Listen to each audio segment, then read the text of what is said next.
This podcast is presented by the Virginia Museum of History and Culture, now open after the most extensive and transformative renovation in its nearly 200-year history. It's your history museum, your story. Learn more at virginiahistory.org. This podcast is also sponsored by the Library of Virginia, where digital resources reach nearly 4 million people yearly, and collections of more than 130 million items tell the stories of Virginians. Find Virginia history at lva.virginia.gov.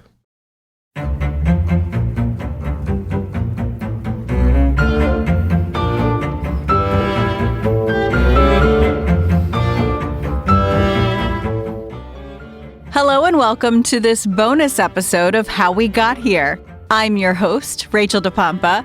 As you probably are well aware, we had planned to have this story in Season 6, but it has such an amazing guest who is a notorious storyteller, a really good one. And Colton wrote this episode, and so we decided to give you all of the story in all of its glory, as long as it goes. We're calling this one Lincoln's Visit to Richmond. I cannot wait for you to hear it. So let's get going.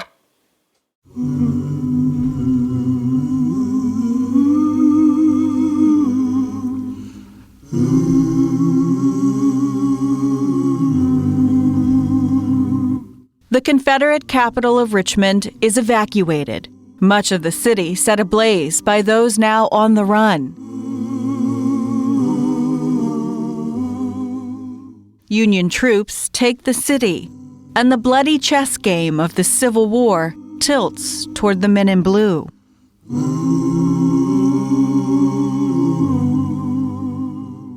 The Confederate crown jewel is gone, and on April 4th, 1865, the president, known as the Great Emancipator, walks the streets of the enemy's former capital with his son by his side. Glory, glory, hallelujah. And for this story, we're going back to the man who helped us kick off this little podcast. Longtime listeners will know his voice well, Mr. Mike Gorman. Well, look how high-tech we've gotten. We went from recording in the less than windward side of the Cold Harbor Visitor Center to over computers, so we're really stepping it up here. Gorman is with the Richmond National Battlefield Park, a masterful storyteller if you're just joining us on How We Got Here. You know, one of the great things about this particular topic is that there is no way any self-respecting historian can come on and say, I know the whole story. There will be an historian 30 years from now if you do this podcast. Maybe it'll be me, who knows? They will have found other things, a lot of other things that change, how we see it. It's so illustrative of the nature of history in general, is that, you take what you've got now. That doesn't mean you're right. That doesn't mean you've seen everything, but it's what we've got right now. And so let's listen to what we've got right now when it comes to Lincoln's visit to Richmond. And of course, this story begins a few days earlier. You need a little backstory. Lincoln is in City Point, modern-day Hopewell, Virginia, just a short trip along the James River to Richmond. It's not an accident that he's kind of hanging out nearby. General Grant had invited him down to City Point, knowing full well, the writing is on the way. If you read the invitation, we don't know for sure, but read between the lines. Mr. President, why don't you come down to City Point? It would do you some good. Can you imagine saying that to the president? But what he's really saying is, I'm about to end this thing, and you might want to be there. Lincoln and his entourage, including Mary, come down to City Point, and there's a lot going on there. He steps off the boat the day of the Battle of Fort Stedman. He's actually walking among the detritus, the dead men and wreckage of this battle. Tad Lincoln is with him. He's going to have his birthday soon. This was a family reunion of sorts. Lincoln brings Mary and Tad, and his eldest son, Robert, is on Grant's staff. But this is no party. There was still a city to take, and if that happened, what would happen to those who fought for the Confederacy? The answer came during a meeting between Lincoln and his generals, Ulysses S. Grant, William Sherman, and David Dixon Porter. These Confederates are going to start coming to you for surrenders. What terms are you going to give them? What terms would the president accept? And that's a very big question. Most generals really don't like to wade into politics. This is as political as it gets. But Lincoln makes it very clear that I'm covering you. I've got your back. If they'll stop fighting and go home, put down their weapons, great, let them go. Makes it very clear that the idea is not reprisals, is not a bunch of treason trials, is not a bunch of necktie parties. Hang Jefferson Davis from the nearest tree. No. Sherman apparently even asked Lincoln straight up, "What should we do with Jefferson Davis if we capture him?" And Lincoln, hems and haws and kind of tells a funny story, basically indicating, if he gets away, this solves our problems. If he flees to Cuba, if he gets to Mexico, then I don't have to deal with him. This is fantastic. So it's all but telling him, lay off. All right, just let's end this thing. Let's bring it on home. So, that meeting right there is enough to go, whoa, oh my gosh. Here's Lincoln dictating the post-war future. I will stress this a lot in the course of this podcast and this interview, is how many opportunities do we really get to see Lincoln practically dealing with the aftermath of war, of Reconstruction, as we think about it. And it's all right here. This is it. This is the only chance we get, the only peek we get into, what was in his head? What did he see a post-war America looking like? What was his second term going to be about? His whole first term has been about the war, has been about ending this thing. And now his second term is going to be about, what do we do? And there are a lot of forces out there, a lot of them, that are like, Jefferson Davis deserves to hang. The Confederate soldiers should not, should be punished. Should not be allowed to go free or bear arms or vote or, there's a lot of those forces out there. And so Lincoln is saying when he's meeting with Porter and Grant and Sherman, I'll cover you. You go get this done. And it was no secret something big was brewing for the Union. The pieces were in place. An attack was coming. The writing's on the wall. Everybody knows. There's no other reason for Porter and Grant and Sherman to be in the same room than that this is coming to an end. When the big attack on Petersburg comes on April 2nd, 1865, and Lee's lines are broken, the domino has been tipped. Even though we know how the war ends about a week later, at the time, questions were looming following April 2nd about what General Robert E. Lee was going to do next. For him, this war was not over just yet. Is he going to turn and fight? Is he going to get resupplied? At the time, they're not thinking, look at this, we just captured Petersburg. It's so obvious. There's going to be a surrender at Appomattox in a week. No. Lee's footloose now. He's unshackled from Richmond. He's unshackled from Petersburg. And that makes him dangerous. In Season 6 of the podcast, we told you about the burning of Richmond, and we won't get into that here. But after Petersburg falls, the Confederates evacuate their capital. And as their last men are leaving on April 3rd, Union cavalry are riding into the burning city. What's interesting here is, even now, Mike Gorman says we don't really know what the Union planned to do once it captured Richmond. Many times as I go looking at this, and as many times as I study this, I will guarantee you somewhere in the Pentagon, there is probably a war plan about how to invade and capture Liechtenstein. Okay? When you get there, take over the beautiful castle, use that as your headquarters, all this kind of stuff. It's like nobody planned practically. And I love Liechtenstein. I don't want to capture Liechtenstein. That'd be kind of funny. But point being, nobody had made practical plans as far as how, when we capture, or if we capture Richmond, what do we do? With the main commander of the Union's Army of the James out west hunting Robert E. Lee, command was given to a young soldier named Godfrey Weitzel. So Weitzel is not only a new guy, he's very young.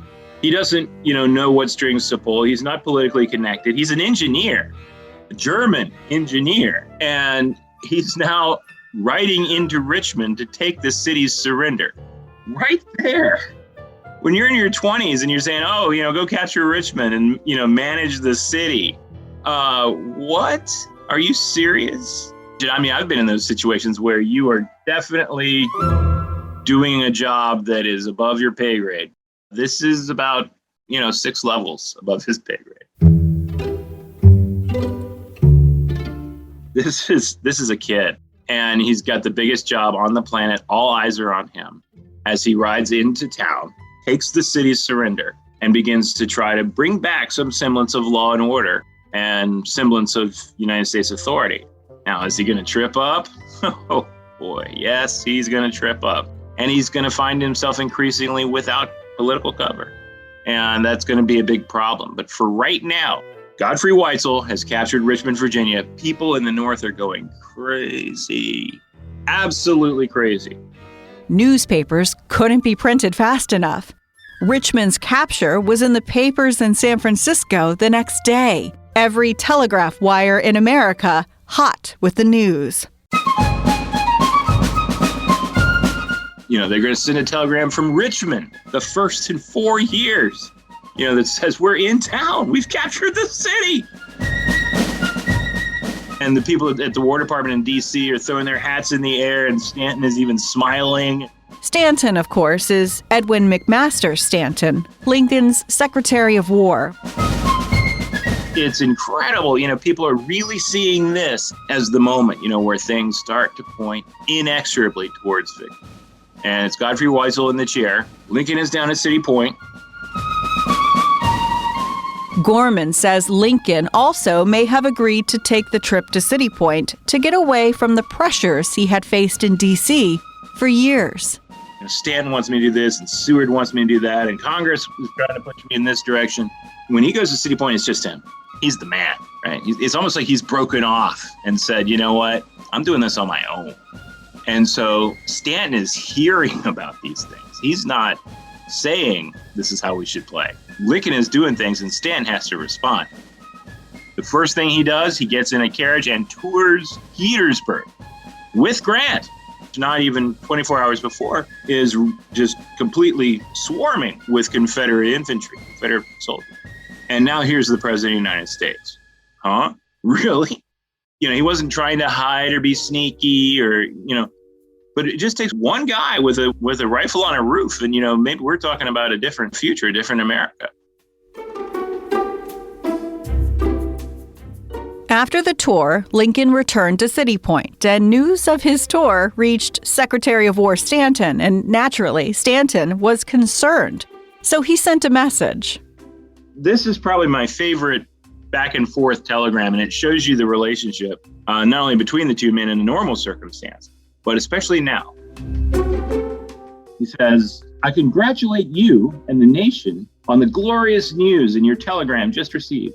Allow me to respectfully ask you to consider whether you ought to expose the nation to the consequences of any disaster to yourself in the pursuit of a treacherous and dangerous enemy like the rebel army.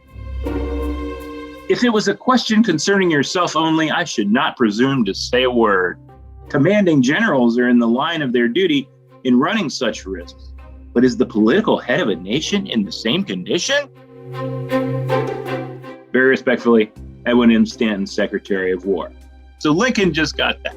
He's been to Peters. This is all April 3rd, and he fires back. I mean, do you get the tone in there?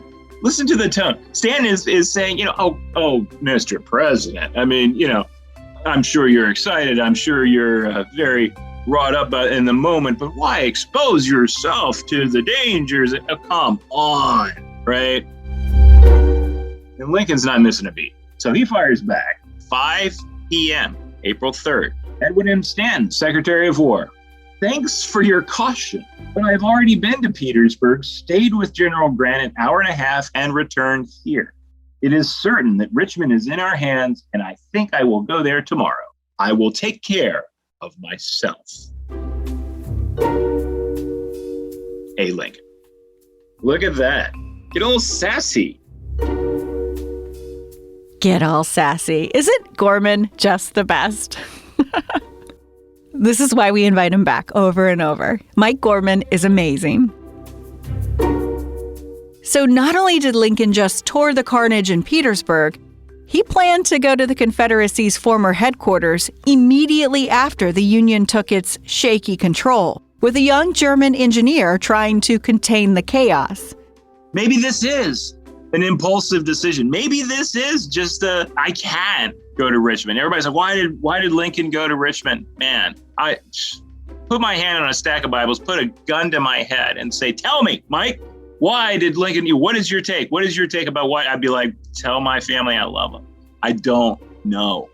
Maybe it's just that Stan's called him out and is, trying to get him not to do all these things. And, he'd say, it's my time, man. I'm here. Okay, let's throw in another one. Little Tad is about to have his birthday tomorrow. What a birthday present. I'm the president of the United States. I'm the only person in the world that can look at the Navy and say, I want to go to Richmond, and we're going. And they will. Maybe it's, I have a real important duty to perform because that poor little 25-year-old engineer named Weitzel needs some guidance, needs some political help, and maybe I can give it. Maybe not. Maybe some combination of all these things. In the midst of all this, Lincoln is dealing with marital troubles. Mary Lincoln left City Point in a very public huff. Everyone there saw it. So the president is left there with Tad, who, as you heard, is having a birthday the next day, much like the boss coming to your desk 5 minutes before you're supposed to leave, giving you a new project to get done by the next day. That's what Lincoln does to the Navy on the night of April 3rd, 1865. The fastest way to Richmond is the James River, but it will not be an easy trip. At 5 p.m., it's going to get dark. It's April. The river is heavily mined. It takes about 3.5 hours. In the best of conditions, it's not going to be the best of conditions. Admiral Porter, poor guy, now gets this order from the president saying, I'm going to go to Richmond tomorrow, and, I need the river cleared. Wow. Okay, this would be like a 3-day operation, maybe, and you want me to do it overnight. Something is in there that's impulsive. Something is in there that is spur of the moment, because the sailors and Porter literally spend all night clearing this river for the president to go up. As you might imagine, such a quick job involves lots of people, and for things to go smoothly, everything has to go right. And there are about 1 billion things that can go wrong. When we look at this, always keep that in mind. This is not the president's coming in, or the Secret Service scrambles and everything goes peachy keen. We're going up the James River. There were Confederate ironclads here. There were mines, giant ones, 1,000 pounds of powder that will blow you up. And you've got Tad and the president and Admiral Porter headed up to Richmond on April 4th. If that's not a premise for, a great movie, then I don't know what is. It shows you that humility that we have to take. As historians, we don't know. And never will. You have to see Stanton's side of all of this if you think about the war kind of being a chess match. The king has now gone into enemy territory. He's seen the bodies still warm, killed recently in Petersburg. And he is now going into the heart of enemy headquarters that was just recently abandoned, and is doing so without the army and just a few men from the Navy. There is no great military entourage that's going to carry him up into Richmond. There's not going to be this triumphal procession through town. There's no way to guarantee really his safety. So on April 4th, 1865, Admiral Porter mustered every vessel he could find to make as grand a naval spectacle as possible for the president's trip. Today's the day, and they take off. I mean, it's gorgeous. The sun is shining, the flags are flying, the pennants on the mast and everything fluttering in the breeze. And oh my God, Porter just had to be, tears rolling down his naval officer's cheeks as he takes in this scene. And it's all fallen to me, and it's going to happen. But in the back of his brain, he's like, oh my God, I hope they got all the mines. After setting off from City Point, as Mike Gorman puts it, what happens next is a comedy of errors. They did not encounter any mines, but just 7 miles south of Richmond, this entourage of boats arrives at Drury's Bluff. Right there at Drury's Bluff, the Confederates had sunk several vessels to obstruct the James. And I mean, we're not talking, little boats. We're talking proper steamships. The idea being that ain't nobody coming through here at Drury's Bluff. And again, nobody had kind of anticipated that. Porter knew about it. That's why the Navy has not operated in these close to the Drury's Bluff waters since 1862, is they knew they couldn't get past without some kind of work crew to do it. Well, now here's that work crew, so to speak, only it was the naval procession carrying the President of the United States. They were forced to stop as they figured out a way over and through the blockage. And nobody really knows what to do. Now, there's a lot of apocryphal stories, and a lot of them are authored by Admiral Porter. Unfortunately for historians everywhere, Porter, being the main witness to all of this, saw himself in later years as a novelist and as someone who would tell a capital S story. And this brings us to a story that, if true, nearly led to the death of Abraham Lincoln. One of the stories that is told is that Lincoln, having to stop, aboard his vessel before they could get up past Drury's Bluff, is like, we're going. The idea was to put him in a rowboat. Yeah. The President of the United States and his son in a rowboat, and they're going to row past the obstructions. Porter says, well, you know what, I'll do one better, is I've got my steam launch, which is a little steam vessel, kind of a glorified tugboat. And tell you what, we'll have the steam launch pull the rowboat so that if it strikes a torpedo, you see a torpedo being a mine, if it strikes a torpedo, the steam launch will blow up, but not the rowboat. Good idea, huh? Yeah. And so the apocryphal story is that, they put down the rowboat and Lincoln is waiting in it for them to get their act together with the steam launch when the engine's rotation caused the water wheel to start to suck in the rowboat and Lincoln almost gets chopped to bits there. Did it happen? I don't know. It's a very dramatic story. And it's very clear that literally they've encountered a roadblock. They cannot go any further. This is like God saying, stop, don't go. But Lincoln was determined to get to Richmond. It was still early in the day, but they were also contending with how much sun is left. And the president is not going to camp on the bank of the James, so time's a-wasting. And sure enough, here goes the steam launch with Lincoln and Tad and a small contingent of naval officers, a signal officer from the Army, and rowers from the Navy, literally sailors rowing stroke by stroke from Drury's Bluff all the way up to Richmond. That was the plan. And yet another strange event occurs in the form of a pile bridge, which had been erected by the Confederates. It was at a spot on the river called Tree Hill, which is an area right off Route 5 today. The pile bridge had a slide in the middle of it to allow ships to pass through, and you had to go through the hole under the bridge to go up or down the river. Enter Admiral David Farragut. He was the next highest ranking officer in the U.S. Navy, and he was with the Army of the James when it took Richmond. Farragut took inventory of the Confederate vessels left floating in Rocket's Landing, and he had a grand plan. What he's going to do is he's going to jump in this boat and he's going to pilot it down the James. He's going to pop the hatch at City Point and be like, "Mr. President, I present to you this Confederate vessel captured on behalf of the U.S. Navy," whatever. But he's going to make this very, very dramatic scene.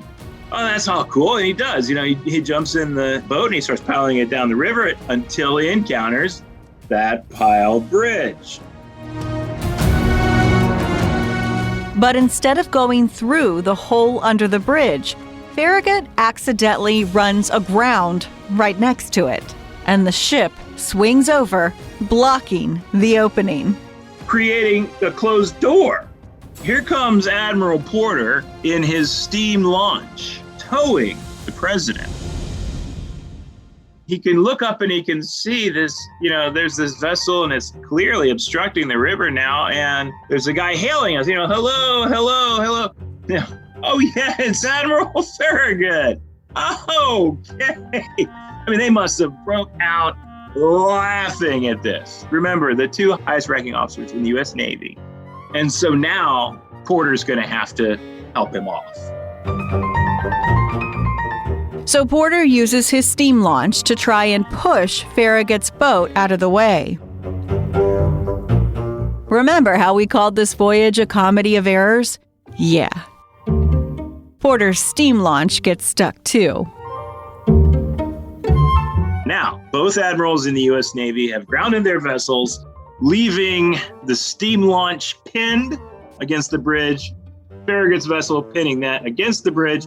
The only vessel left is the rowboat. God is saying, stop. You may notice a theme here. Lincoln keeps saying, "Let's go." So in the rowboat, the president, his son Tad, Admiral Porter, and that collection of sailors navigate around the traffic jam, and the sailors row the remaining mile to Richmond. The journey almost complete, there was one more obstacle in their way. Now, where do you land? Well, we've got a port here in Richmond. It's called Rocket's Landing. Makes sense, yeah? Well, yeah, problem is the dock is about, 8 feet above the water. Can't land there. Porter's never been there, certainly not by water, not while he's been an admiral. Where do you land? Gotta be someplace, so they keep on rowing. As Porter later recalled in one of his fanciful accounts, they came up on a bunch of rocks in the James River. Well, anybody who's been up in the James River knows exactly where that is. That's going to be near 14th Street, the 14th Street Bridge. So they rode all the way up until they couldn't go any further. Literally, the rocks are in their way. Apparently grounded their little rowboat there among the rocks. So this is Porter's second grounding of the day. Things usually don't go so well when admirals ground their vessels, and he's done it twice with the president in attendance. Apparently at this point, Lincoln cracks a joke about how they'll need the Army engineers to help them off the rocks. Porter is able to shift onto a little sandbar. And they're going to start their visit to Richmond in the most humble possible way. Mike Gorman is going to give us an account of how that visit went, but he says it's worth noting there isn't one version that everyone agrees upon. Anyone who has studied Lincoln will be familiar with the names Nicolay and Hay. They were Abe's personal secretaries who were with him nearly every day, except for this day. And they're really critical of all the accounts that were hitting the papers about his visit to Richmond. This is what they wrote. They said, "There remains no trustworthy account of this strange presidential intrigue. The printed narratives of it, written from memory after the lapse of years, are so evidently colored by fancy that they do not invite credence." Whoa. So they're saying everybody's making stuff up. We can't figure out What the hell happened here? But instead of leaving it at that, the pair, Nicolay and Hay, tried to write about the visit themselves, with their main source being none other than Admiral Porter, Mr. Capital S of storytelling that Gorman told us about earlier. So their version has issues on its own. Just because something's published does not make it right. It can be vastly, deadly wrong. And it's in print. And people will be on solid historical grounds if you cite Nicolay and Hay said this, and I'll be like, yes, they did. But they weren't there. But the truth is, where Lincoln landed was on a sandbar at the foot of 17th Street. So those of you that are familiar with Richmond can sort of picture 17th Street there, goes down to Bottoms Up Pizza, and then there's the flood wall, which then had a bridge over the canal.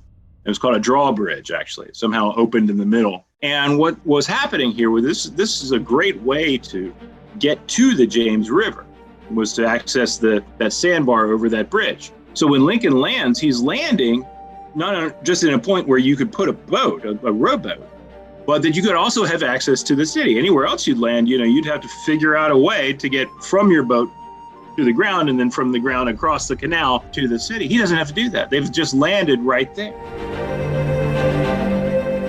The President of the United States, Abraham Lincoln, is finally in Richmond. Not in some grandiose spectacle with cannons firing as he steps off a steamship at Rocket's Landing, but rather in a rowboat on a sandbar. Remember the young German engineer who's supposed to bring law and order back to the city, Godfrey Weitzel? Well, he and his team had identified this sandbar as the best place to build a pontoon bridge across the river in order to access the Manchester neighborhood on the south bank. Remember, the Confederates burned all the bridges as they made their escape the day before.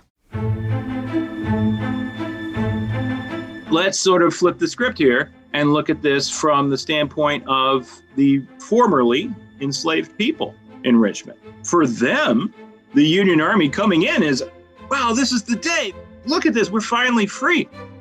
Well, what does freedom really look like if you're in this situation? Because all of a sudden, this formerly enslaved population gets put to work by the Union authorities, whether it's clearing debris or prepping an area for a pontoon bridge.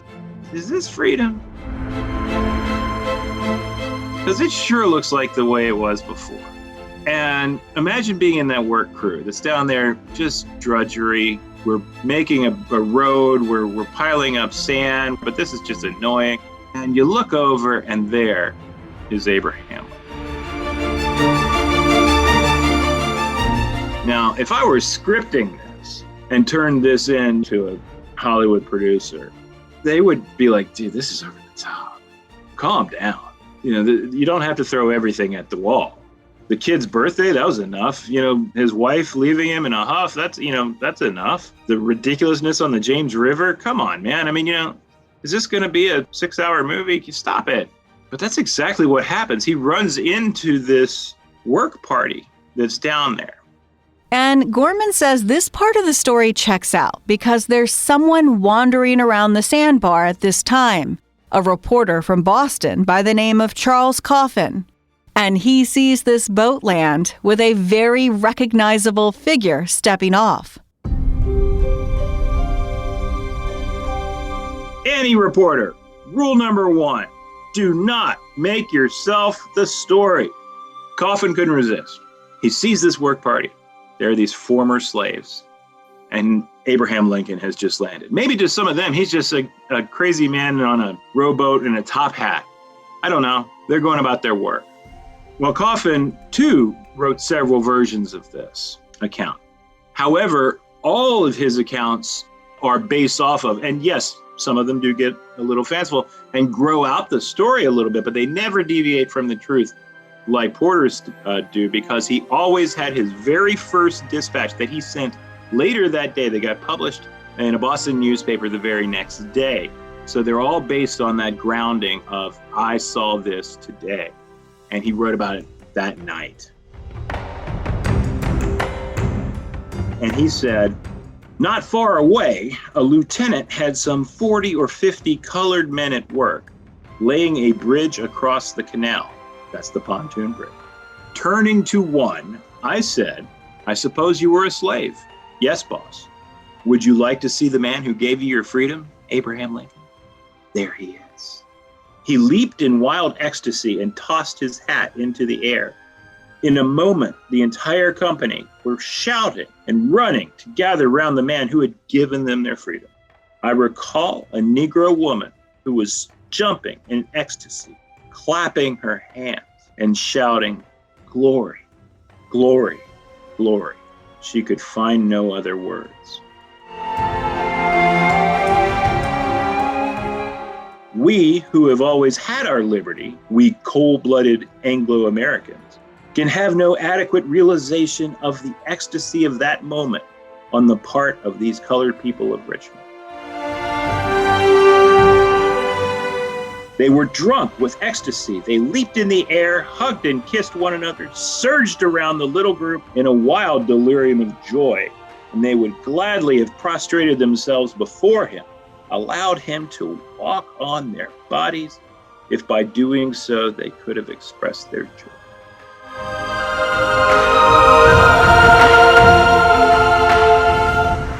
He acknowledges it in this quote. I love that he does it in this quote. He acknowledges this is a white man's eyes. Right? We cool-blooded Anglo-Americans. Says we have no idea. As these people are experiencing what to them must have felt like the emancipation event. For them, this is the moment. They've been in Richmond. They've been slaves. They've been taken over by the Union authority, and they've been put to work. And now here's Abraham Lincoln. Is anybody going to tell you that slavery is going to go on and on after this moment? No way. Slavery is dead forever. You know why? Because I'm looking at Abraham Lincoln. There he is.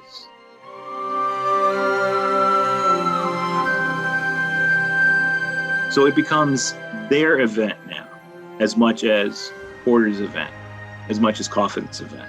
So I love that you have these narratives all crashing together right there on this little ridiculous sandbar at 17th Street, where everybody's voice gets to be heard. Unfortunately for us as historians, not one account from any of these formerly enslaved people has yet surfaced. I don't have a single one. And I detest that. I mean, that is the awful legacy of slavery. So many of these people would have been illiterate or transient. They probably didn't stay in Richmond for very long after the war. But somewhere, some old man had to have been spinning yards to his grandchildren. Yeah, I was there that day. I saw Abraham Lincoln come into Richmond, and I knew it was over. You know that had to happen. And they didn't write it down. Lincoln's tour of the city is about to begin, but he's having trouble getting off the sandbar. Remember, it's just Lincoln, his son Tad, Admiral Porter, a few sailors, 2 naval officers, and a signal officer from the Army. The formerly enslaved people were rushing toward Lincoln, trying to touch him, speak with him. Porter's looking at this and he's right, is that this is a problem. This is now a security problem, and it's on me. If something goes wrong, if Lincoln gets stabbed or shot or, the whole world is going to be like, where were you, Porter, you swine? And that's the terrifying reality that he's now having to face. He went from, today's my day, I'm going to have all these flags flying and naval salutes and everything like that, to, oh my God, the president is unintended. And instead of getting back into the rowboat to wait for more sailors to arrive, Lincoln once again says, let's go. He wanted to go to the headquarters of the Union authorities, and he wants to meet the young Godfrey Weitzel. Weitzel knew that Lincoln could be coming. He just didn't know when exactly he'd arrive. And even if Weitzel had prepared, he would certainly expect the president to land at Rocket's Landing, not stepping off a rowboat on a sandbar.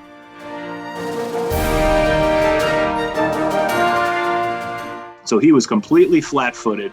There is nobody there to attend to the president. Lincoln apparently had to turn to one of the former slaves and say, how do I get there? Well, again, I want to read that account. But we don't have it. But now it becomes a walk through the streets.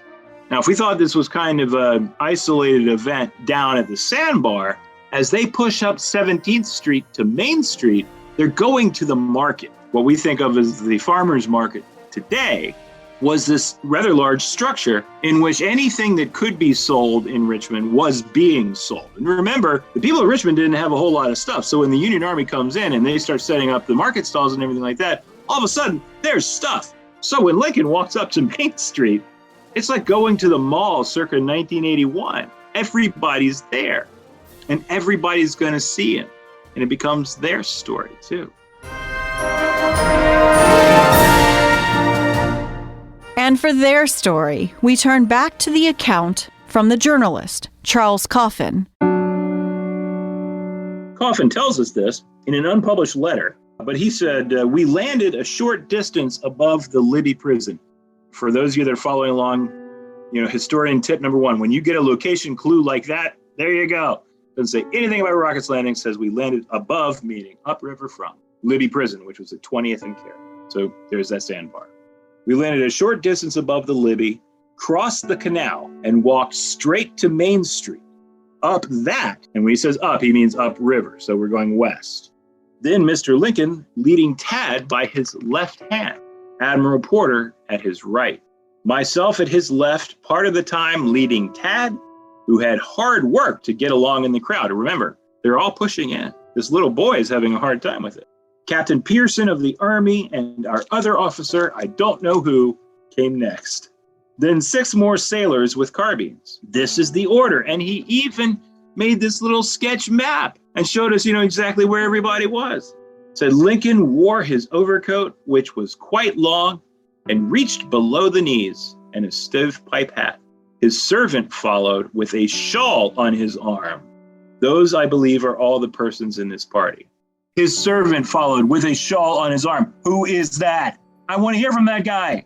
The way people in the past were looking at it, even abolitionists were just like, oh, that's his servant. Oh, that's a guy who's experiencing this event too. I want to hear from him. Drives me nuts.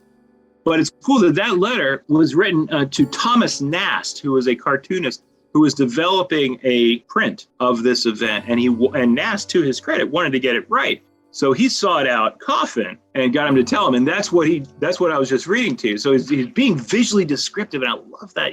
It's this warm day. Lincoln's wearing this overcoat. The sailors have the round caps on. You could visualize it. It makes all the difference. This is what people were experiencing. But again, there's that problem. They have just walked into the mall. Now more and more people are swarming around and wanting to be part of this event. This is crazy. Captain Penrose, who was the signal officer in the Army, wrote to his father later that night. He said, I never passed a more anxious time than in this walk. The guy's been in battles. He says, I've never passed a more anxious time than in this walk. In going up, and we were amongst the very first boats, we ran the risk of torpedoes and obstructions. But I think the risk the president ran in going through the streets of Richmond was even greater. It shows him to have great courage. Keep in mind, this celebrity tour of Richmond happened a week before Lee's surrender at Appomattox, and a week and a half before Lincoln attended a play at Ford's Theater. Coffin says Lincoln walked through the streets as if he were only a private citizen and not the head of a mighty nation. He came not as a conqueror, not with bitterness in his heart, but with kindness. He came as a friend to alleviate sorrow and suffering, to rebuild what has been destroyed. Now you see, he's laying on thick. But Lincoln still needs to get to Godfrey Weitzel. His tour was not so much about, here I am, look at me. There was still a war going on, and it's getting late.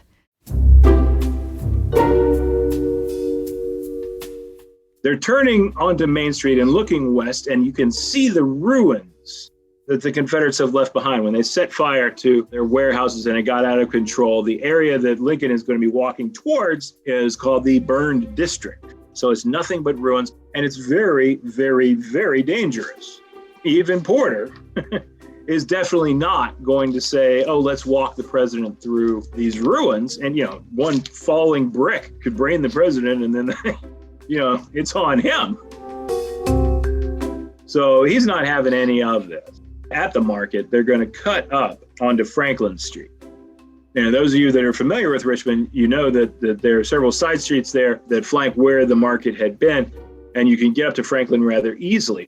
The idea was to get Lincoln out of the burning ruins and direct him to a building that's now known as the White House of the Confederacy. Nobody called it that back then. They'd either call it Jeff Davis's house or military headquarters or something like that. But he wants to get there, but he's still got that problem of all these people. This is Porter. I'm going to quote him because he's right.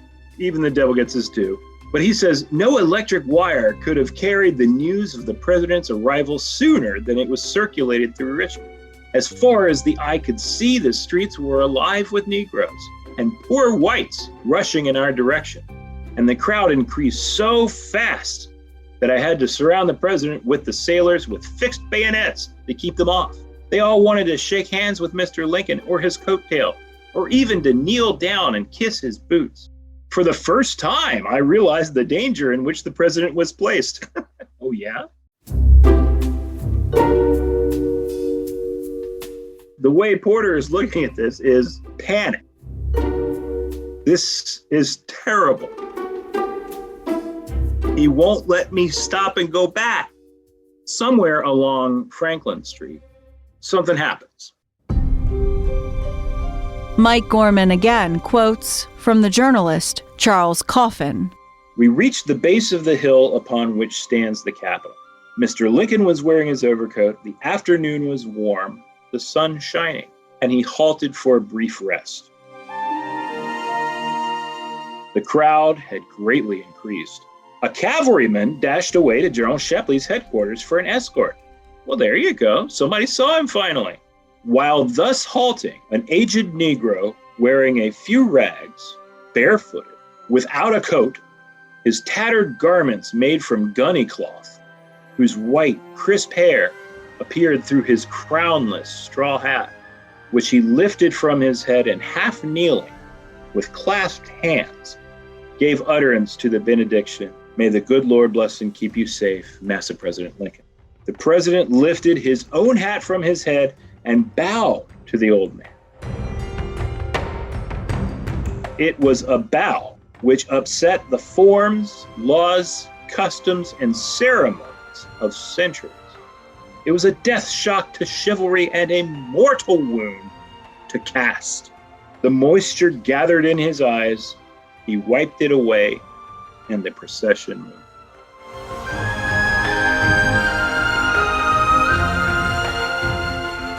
This man is saying, "May the good Lord keep you safe." And he bows. The ultimate manly gesture. I recognize you as a fellow man. How many people in this man's life have bowed to him? And here's the president of the United States doing that. And everybody saw it. And when Coffin sees it, his mind is blown because this was a lowly slave 2 days before who's now being recognized as equal by the president of the United States. I mean, wow.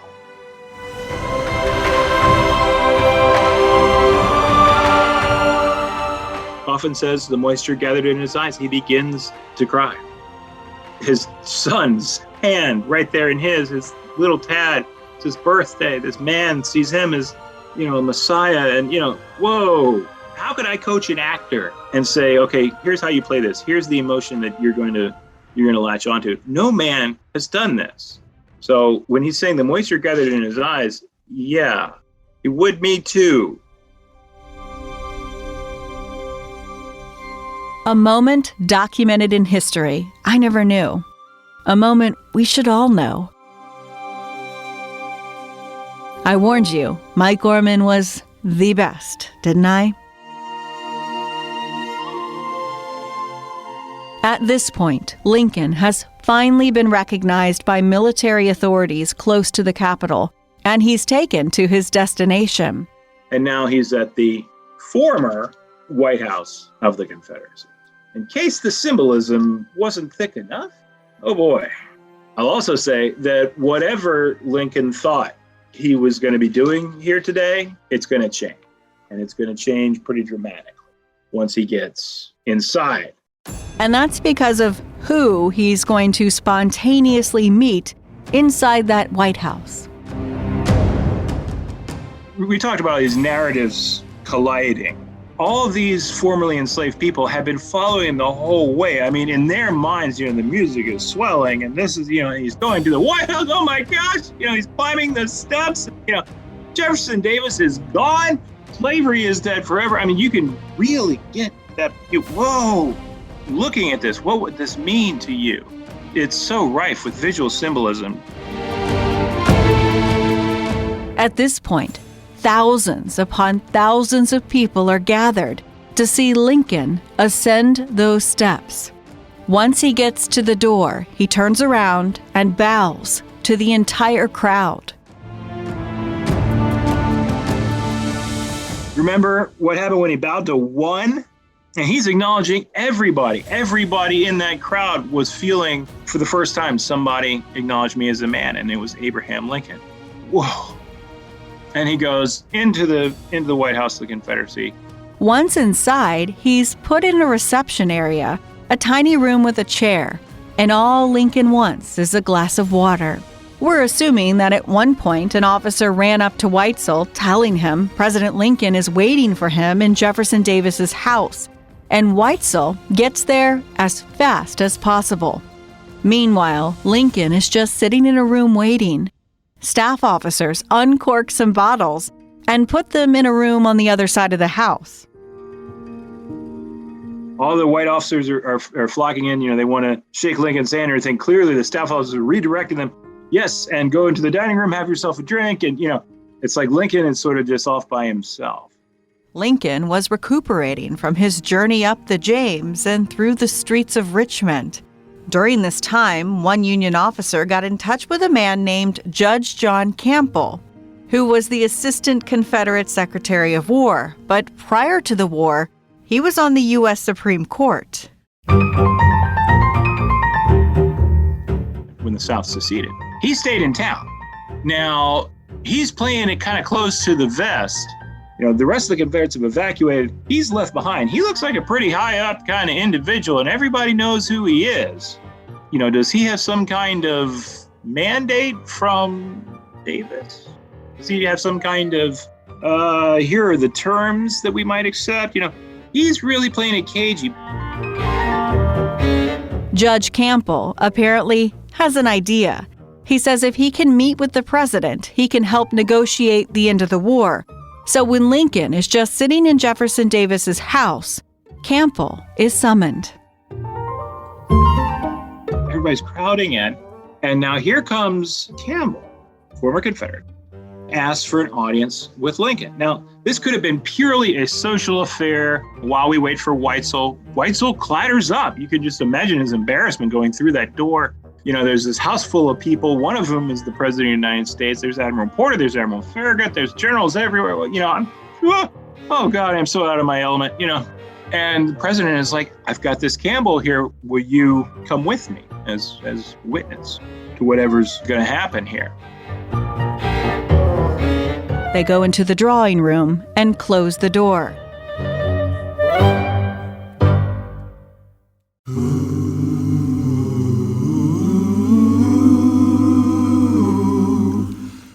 Campbell comes in and says to Lincoln, if you will allow the Virginia legislature to meet, they will immediately rescind the Ordinance of Secession, bringing Virginia out of the Confederacy into some sort of legal limbo with the United States, but out of the Confederacy.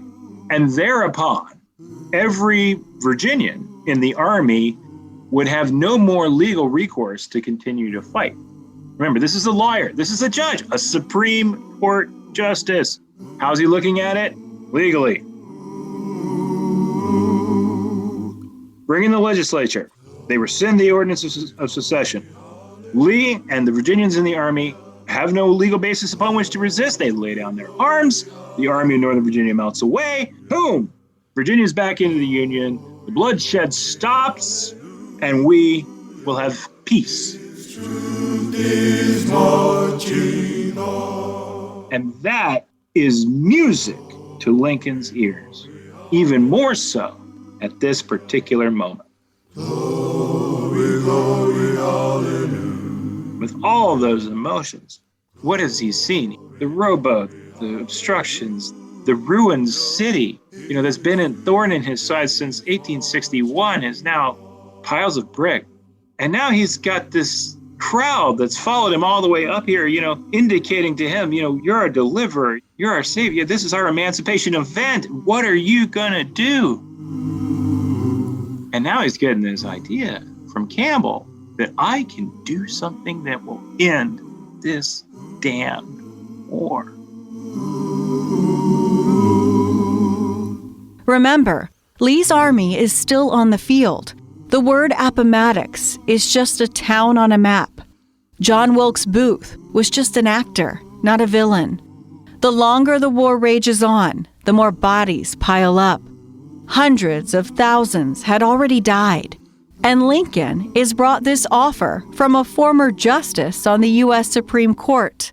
Why not try it? And we could have peace by a simple presidential act. Call the Virginia legislature. Call them to meet.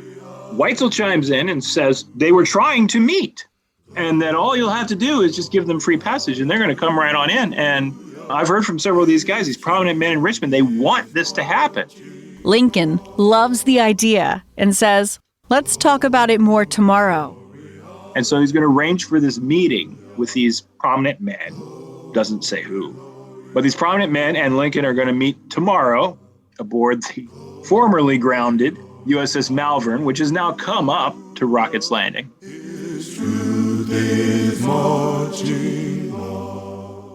Lincoln, in his mind, is just, I was sitting there drinking a glass of water, and here comes this dude, gives me this idea, and within 15 minutes, I have put into place a plan that is going to end this war. But this is great. This has been the best day ever. But as Mike Gorman so eloquently puts it, this is stupid. Follow with me here, folks.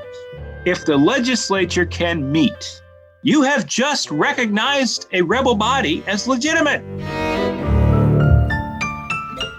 If they can do anything that you will recognize legally, you are recognizing that body to have existed in the first place. That has been the entire legal underpinning of your entire resistance. This legislature is illegal. They do not represent Virginia, and you will have just recognized them. Number two, if they have the power to legally rescind the ordinance of secession, then you just recognize their legal right to do so in the first place. So you will have recognized the legal right of secession across any legislature, rebel or otherwise, that wants to do so. Anybody see any problems with that? Because I do. Yeah, you don't think California is going to get ornered at some point, or Ohio, or Colorado, once they realize how much silver they got under the ground, and say, you know what? No, we're our own country. Well, you can't do that. Yes, I can. You just said that Virginia could do it, so we did it too. Yeah. Whoops. Kind of the whole point of the show is being undermined. Gorman points out that Lincoln is a lawyer. He's not stupid. And that thought had to have gone through his brain. On the other hand, what if that's just one of the million things we sort out after the fact? So what? If we can stop the bleeding today, stop the bleeding today. If we recognize secession in the process, yeah, but okay, I get it. Here's his opportunity. Remember, he has broken ties with Washington. Stanton is not perched on his shoulder telling him what to do or not do. Seward's not there. I don't even want him here. I'm doing this myself. I'm going to stroke a pen and I'm going to do it. And it will mean the end of the war. And not because of my ego, not so I can say I'm the great hero of history. It's really make it stop. Do you not see? Lee's army, we can end this now or we can end this later. So here comes the Virginia legislature. I get it. Yeah, it's stupid. But Lincoln can do stupid things. We can do stupid things. We are allowed to be stupid.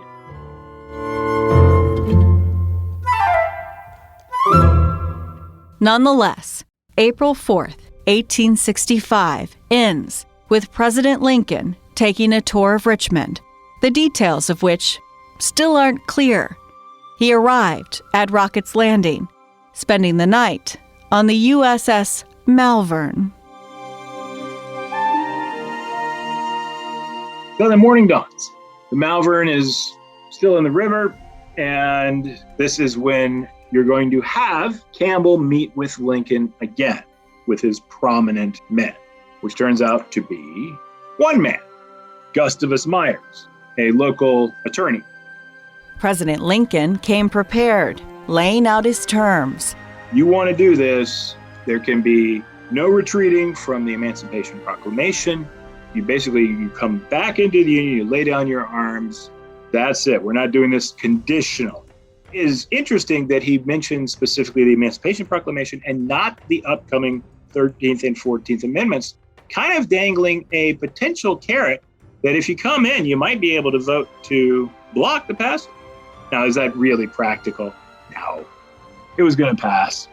Nonetheless, Campbell agrees to the terms, and the two men have what Mike Gorman calls a legalistic back and forth. Lincoln clearly has thought about this on a legal basis by this time.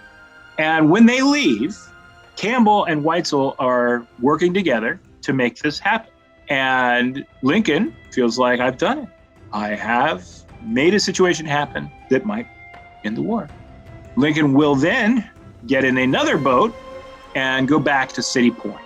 He will never come back to Richmond. As he floats down the James, he had a lot of time to think about it and doesn't change his mind when he gets down to City Point. And that's when Weitzel and Campbell start to make things happen in Richmond. They form a committee and put a notice in the Richmond newspaper calling the Virginia legislature back. It's worth noting, Lincoln never gave Weitzel written orders, and that will complicate things when Lincoln arrives back in Washington. Stanton sees this in the Richmond newspaper before Lincoln can tell him about it. Poor Weitzel. As time goes on, it's so clear that by not giving Weitzel any written orders, he had condemned him. Because Stanton was having at him, it looked like he'd gone rogue. This is not something that even if he hadn't gone rogue, that Stanton can say would be the actions of President Lincoln. So even when Lincoln gets back up to D.C., which he did on April 9th, 1865, just in time to receive the news of Lee's surrender at Appomattox. The bands are playing. People are calling for, an extemporaneous speech there on the White House grounds. The front of his mind is not poor Weitzel and this plan, which Weitzel is down in Richmond, still trying to implement. And a few days before the president goes to see a play at Ford's Theater, he's sifting through his mountains of congratulatory mail, and he finds a letter from Weitzel that lamented. You didn't give me any orders. What am I supposed to do? Stanton's coming at me hard. And remember, this now Lee has surrendered. This has changed everything. Everything is, screw that. Who cares about the legislature now? Nobody. Plan's dead, dude. Let it go. So Lincoln is basically saying, at this point, you start to see him. He's back in Washington. He starts behaving more again like the creature of Washington. Seward and Stanton do get to him and tell him, this is monstrous. You've got to stop this. And so he does send a letter to Weitzel saying, call it off. The potential disaster that Weitzel is blamed for creating prompts the military to relieve him of command of Richmond. And he had to have been just like, thank you. Thank you. I'm not in the crosshairs anymore. He was put in command of the U.S. colored troops and ordered to Texas, where those regiments became the original Buffalo Soldiers of the West. They suffered colossal losses in disease, probably more so than they did in combat. It is a disaster to look at. Not our finest hour, but they were shipped from Richmond along with Weitzel. Weitzel's out of the picture. The plan is dead, all because Lee surrenders. And Lincoln, as far as he's concerned, well, we tried that. Didn't work. And the focus of Lincoln's presidency turns to the idea of peace. What will it look like? What does it mean for former slaves? What does it mean writ large for America? Are there going to be equal protections under the law? That's a legitimate question. Okay, we free the slaves. Now can they vote? Can they bear witness in a trial? Could they marry your white daughter? Can they own property? So now, you see that window closing on the time where Lincoln could sort of be on his own, maybe for the first time in his presidency. I've got the power. I'm doing it. It's me. This is all me. My time. Goes back to Washington. It's Seward. It's Stanton. It's Congress.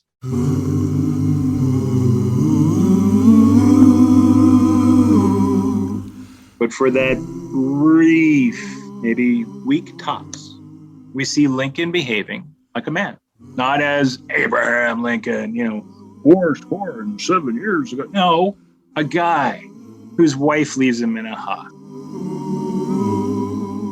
whose little boy is enjoying a birthday, who's acting stupid, coming up with the answer yes to bad ideas. Why? Because I can.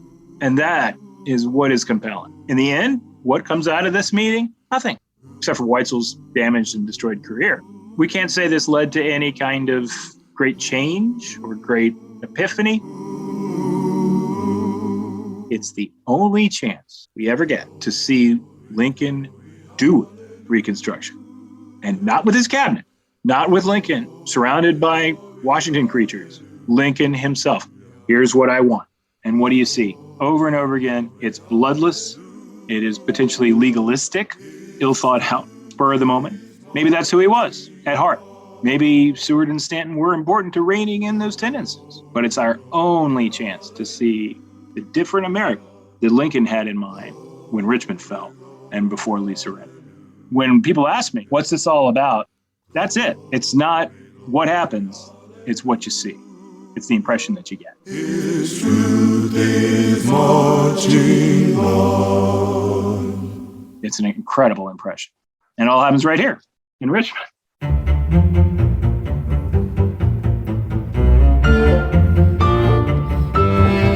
Thanks for listening to this bonus episode of How We Got Here. It was written by Colton Weekly and edited and hosted by me, Rachel DePompa.